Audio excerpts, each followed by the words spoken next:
On a déjà beaucoup de festivals. Oui. En voilà un nouveau, alors, les Ondes Marteneau, Ouais, qui ont et leur festival. ça, il faut le Vous faire, expliquer hein, ce parce c'est un peu, que, là. oui, il faut le faire parce que les ondes Marteneau, ça court pas vraiment les rues. C'est un espèce de bizarre instrument de musique électronique. Il a été inventé il y a 70 ans par Maurice Marteneau, qui est un Français qui, lui, est né cette semaine. Il y aurait 100 ans qu'il serait né cette semaine. Alors voilà deux bonnes raisons là, de célébrer les ondes Marteneau. Et Marie-Christine est allée voir ce que ça a l'air, un instrument qui a un drôle de trémolo, il faut le dire.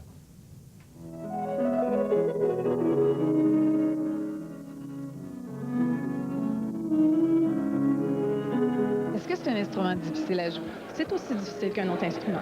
Oui, parce qu'il faut travailler. Donc, on a le jeu au clavier. Il faut apprendre à jouer avec le clavier. Alors, à moins d'être vraiment un pianiste à la base, ce qui n'était pas mon cas, il faut apprendre le clavier, se rentrer le clavier dans les doigts. Et il y a le jeu à la bague. Le ruban, ça demande une justesse incroyable parce que c'est comme jouer sur un doigt avec un doigt sur une corde de violon. En Amérique, il n'y a qu'au Québec que l'on apprivoise les ondes Marteneau.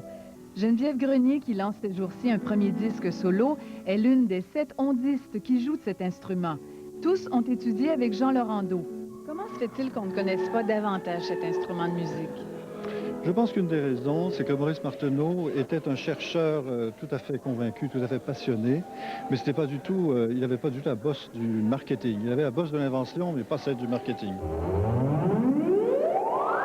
Ce n'est pas l'ancêtre du synthétiseur, c'est un cousin précoce.